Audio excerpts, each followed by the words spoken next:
Hey guys, welcome back to the Adaptive Zone podcast. My name is Matthew Boyd. I'm a physiotherapist and running coach. If you enjoyed today's episode, don't forget to like and subscribe. And if you're so inclined, share it with a friend. Today, we're going to be talking with one of our clients, my favorite client, Ian. Thank you for joining us on the show. Yeah, thanks for the invitation, Matthew. So before we get into your journey with us in the last, however many months, could you tell us a little bit about yourself and your background in running? So I live in Lexington, Kentucky. We've been here, my wife and my family and I have been here about a year. I retired from the U.S. Army back last November.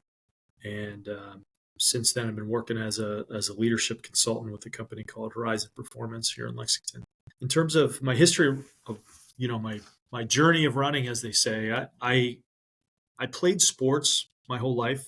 So I didn't do a lot of running outside of preparation for those sports. I played football and soccer, basketball, and whatever else. And then when I went to college on an ROTC scholarship. So I was doing officer training for the Army through college. And I ran a little bit more there. But again, it was very structured, very oriented on outcomes associated with the athletics and then with the Army.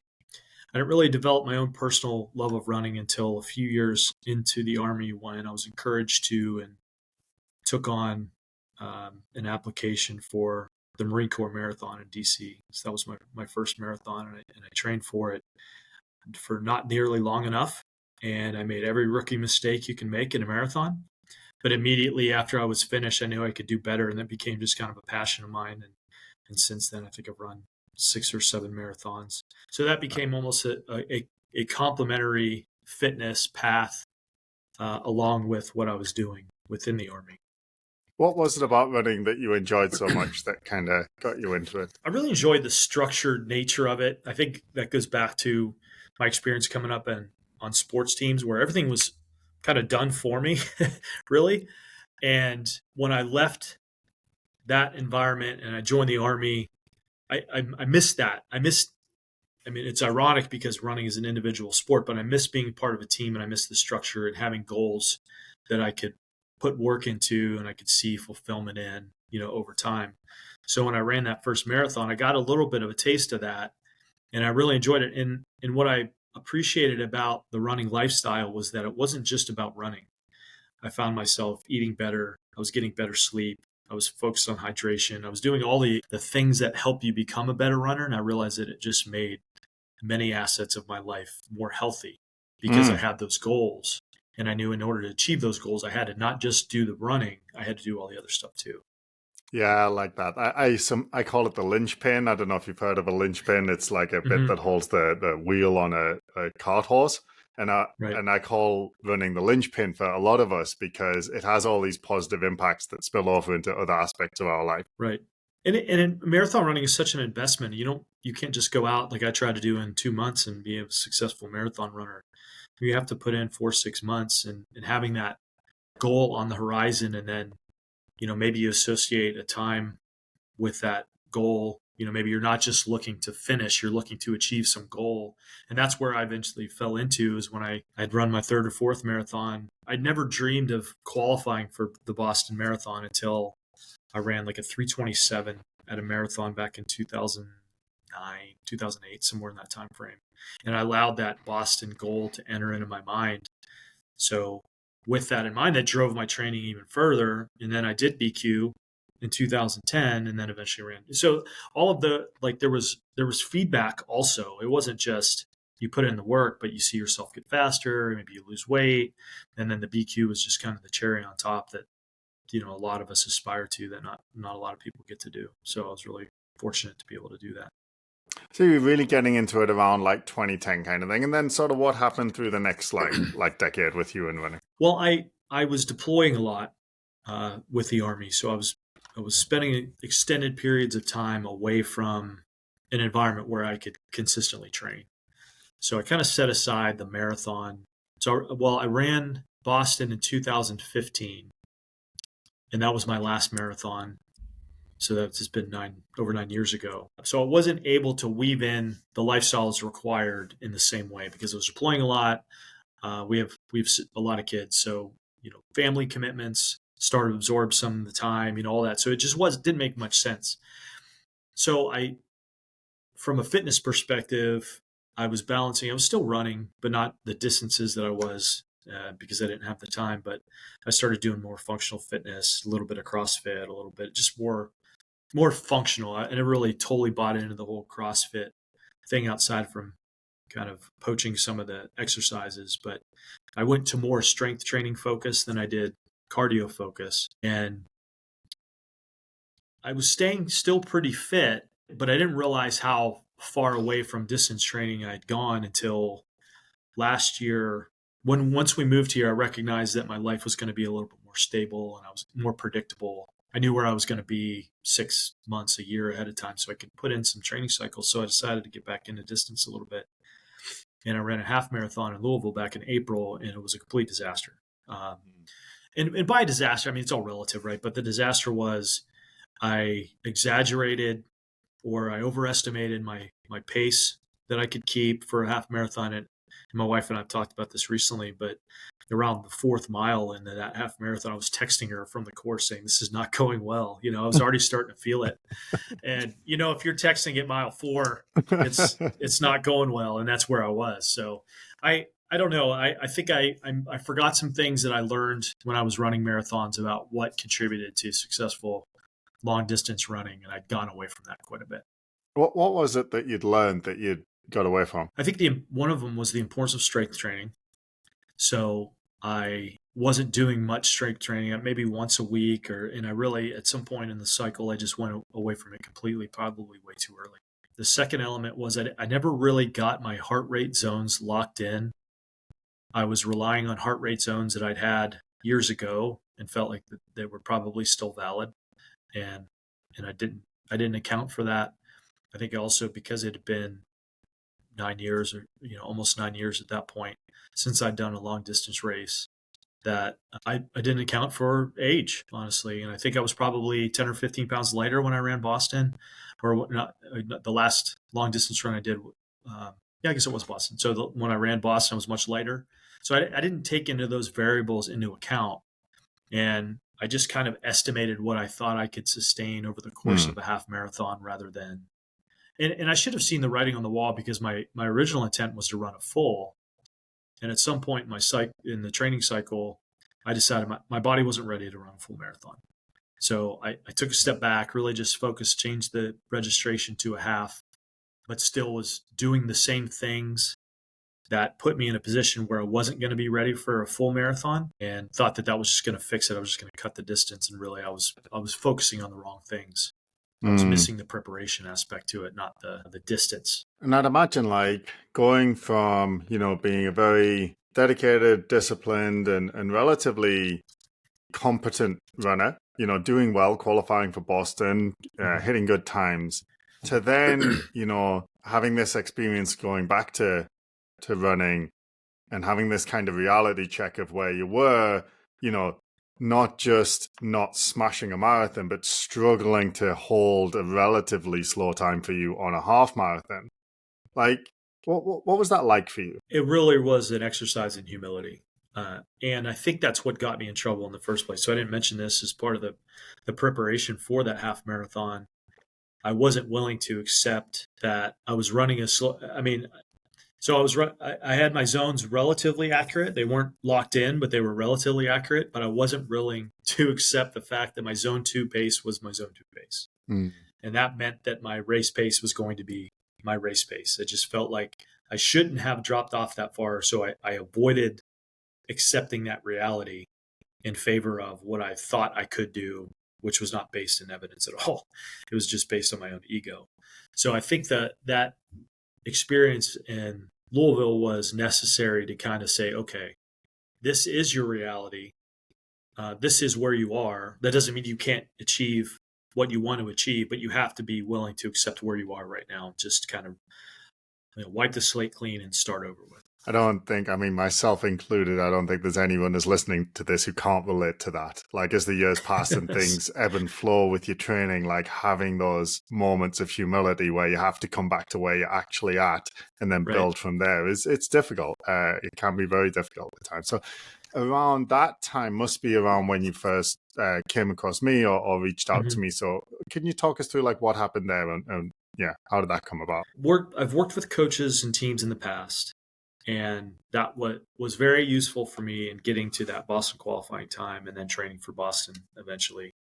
And I think that part of that humility check was, yes, you know a lot more than probably the average person does about how to train, but it's difficult to keep yourself honest and not fall into those same pitfalls that I did. So I decided right away that I was going to seek some coaching to at least get me back on track, to at least get the heart rate zones right, and to offer that dose of humility and say, no, you are actually running that slow, and to reaffirm that what I did deep down know, and that's you have to allow for that period of adaptation and you have to run those really slow miles in zone 2 before you can start getting your speed back. And I knew that on a logical level, but again was resistant to accepting that as my reality. So I knew that having that objective outside perspective from a coach or a coaching team was necessary to help get back on track. Hmm. And then, So sorry, I was go just ahead. going to say, and I'd heard this podcast a few times, and I'd been drawn to it because I was familiar with a lot of the concepts, and I was interested in what the team does and kind of the approach you take. So it was an easy transition for me. What was it that resonated on the podcast? Do you remember? I think it was the team's goal to kind of get you back on track, because that's where I was. So even though I wasn't Right. really coming back from an injury, I was coming from a place that I needed help recovering, but in my own way. Yeah. And I'd done a lot of heart rate training in the past. I was familiar with, zones and what they meant, and kind of how they impacted the different types of training that you would do. So I was familiar with all that. So a lot of the design behind what the team does and the approach that the team takes, I was familiar with already. So I knew it would be a pretty easy transition into the team. And I just enjoyed the podcast. I enjoyed the guests that you had on, and I always learned something. So it was an easy place to start. Cool. And then, so once you did start with us, can you talk us through like that first couple of months, your experience of the training? How was it? What you expected? Was it different? Yeah, how was it? It was pretty close to what I expected, both from the design of the training, but also, we talked about getting doses of reality sprinkled in. So if you remember when I did my first heart rate zone test, or the one heart rate zone test that I did early in the cycle, I didn't even get through that. So I was still at a point where I was overestimating how fast I should be running, even for a 20-minute heart rate zone test. So that alone was helpful. But again, just to kind of reset, and then just be willing to accept that even though when I was training for Boston, I was running sub 8-minute zone 2 runs, that now you're running above 11-minute zone 2 runs.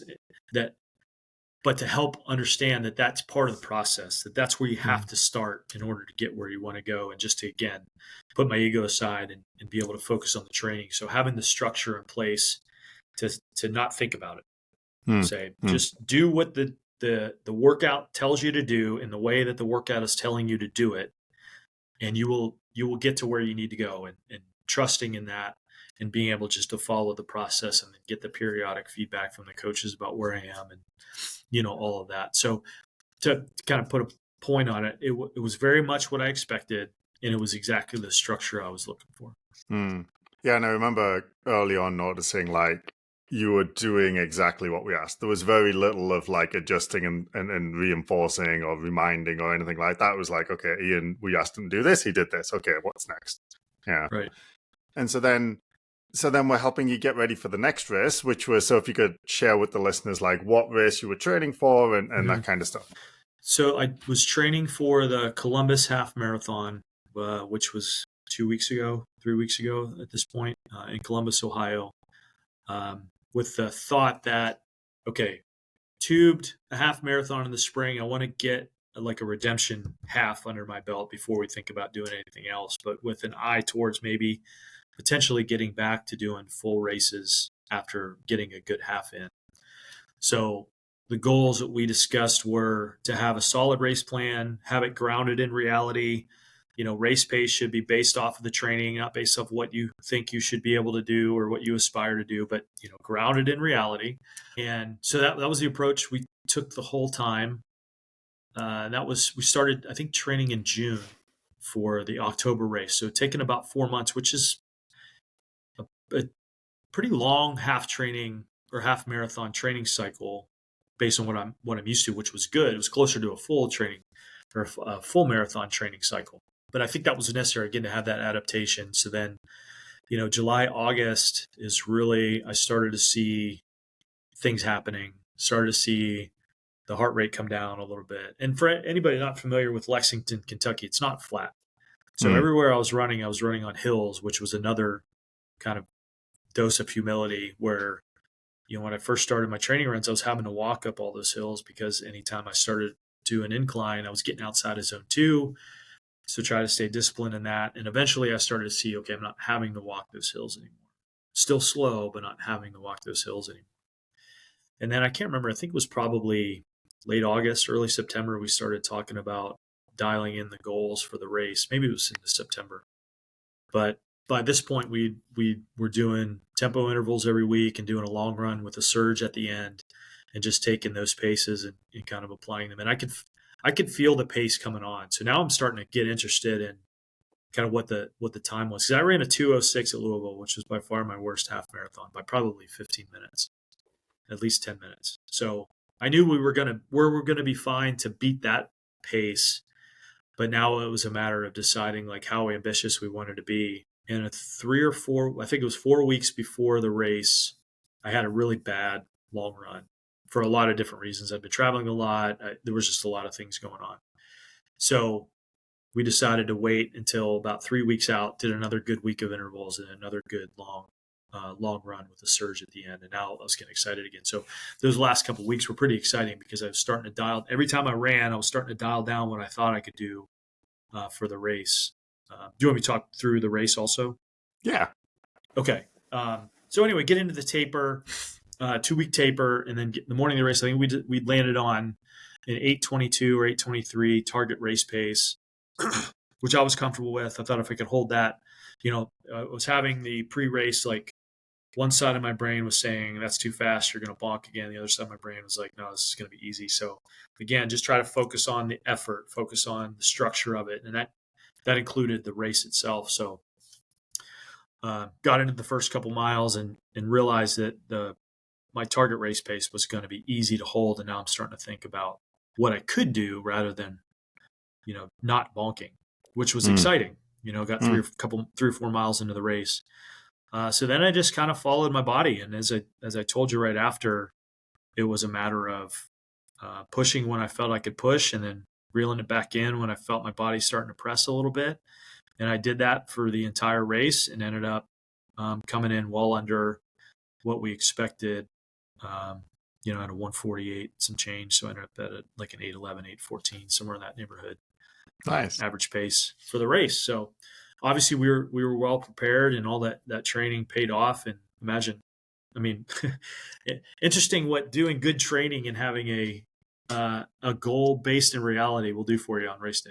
Well, I was going to say, like, if you were to compare your 2 or 3 months of preparation for the race in the spring with what you just did 2 or 3 months prior to this race, like, what would be some of the key differences that for you were the big needle movers? Again, being disciplined with the workouts based off of a clear understanding of what my heart rate zones were. I was guessing at the heart rate zones, and then I was pushing beyond those heart rate zones. Again, just kind of like in a weird way, not believing that those are really my heart rate zones. And I went from a heart rate strap to I bought a Garmin because I thought maybe the heart rate strap wasn't reading right. I mean, just like talking to myself into some really silly things, right? Like there's no way that this can be right. So, and not reading the warning signs when I was training for a full and decided to bag on the full and go for the half because I was bonking on my long runs. Yeah. Well, there were other reasons aside from the distance. In fact, I think, for this half, we ended up running mileage that was close to what I was running as I was getting ready for the full. But I was bonking like crazy on those runs. And I didn't read those warning signs accurately because I was basing my training off of bad data and emotion and, this recollection to where we should be this fast, but you're not. You just aren't. So just being clear-headed about that, and through into this training cycle, okay, your zone 2 pace is your zone 2 pace, and being willing to accept that, and knowing that if you stick and you're disciplined about that, eventually your body will adapt, and you will get faster, once you start doing that. But trusting in that process was a big difference. And how were you feeling at the end of that race compared to the one in the spring? Well, I told you. I mean, I sent you a video right after I finished saying, I'm ready for a full in the spring. Yeah. Let's go. Like immediately, I was like, I was buoyed by the fact that we had achieved all the results from a good race plan, good approach, smart race. I mean, even the pre-race logistics were good. Like I was starting to remember all the things that I knew very well when I was doing races routinely, that all paid off, right? And it paid off not only in terms of fulfillment from doing it right, but also, I mean, running 11, 12 seconds faster than what our goal race pace was. So knowing that the preparation was solid, and I was just really excited and hadn't felt that good after a race for a while. It's great, that feeling of excitement, isn't it? It's funny, you just finish a really hard training cycle and a really hard race, and then you're like, oh, I can't wait to do the next one. It's a strange thing. Well, so, you balance that with like I think we did a 2-hour long run, 2:30 long run, 2:30 long run on successive weekends right before the taper. And by that second 2.5-hour long run, man, I was like, okay, I'm ready to race. Like I'm tired of putting it in all these, so to contrast what you feel like on the finish line with stepping off on another 2.5-hour run, like it makes it all worth it, right? You recognize that's why you put the hay in the barn, as they say. Yeah.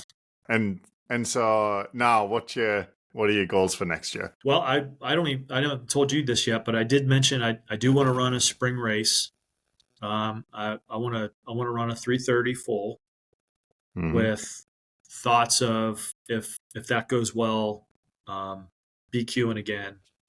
I want to run a 3:30 in the spring as a platform to running a BQ race in the fall. Do you know what kind of time you're going to need roughly to be in the range? To BQ, I'm going to need a 3:20. Okay.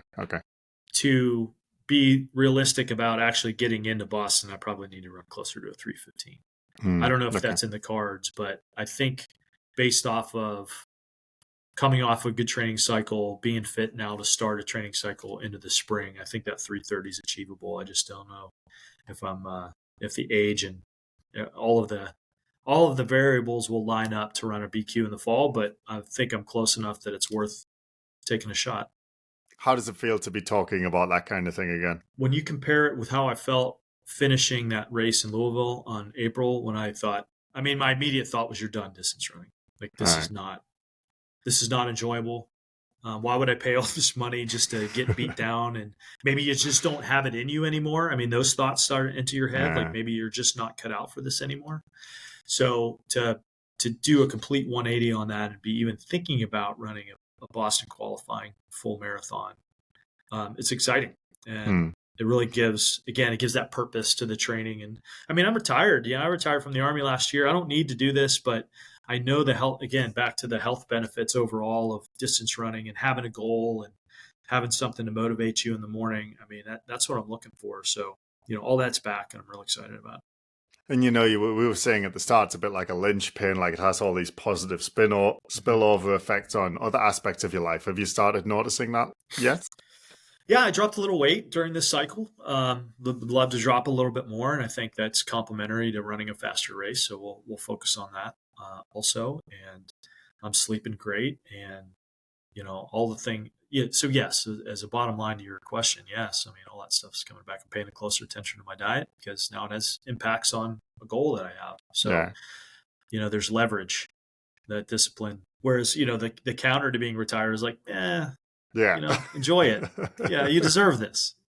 So saying, I deserve it, but let's be balanced in how you reward yourself for certain things. So that's awesome, man. I'm excited to chat in more detail later about your plans for next year. But thank you for coming on the show to share that story with with the listeners, because like I say, a lot of that is very relatable. So especially to those of us who are aging a little bit while we're running. So those moments that you described were very familiar to, I'm sure, to a lot of runners out there. So thank you for coming on, and thank you for all your hard work this year. It's been great to be part of it. Of course. Thanks, Matthew. Thanks for all you do.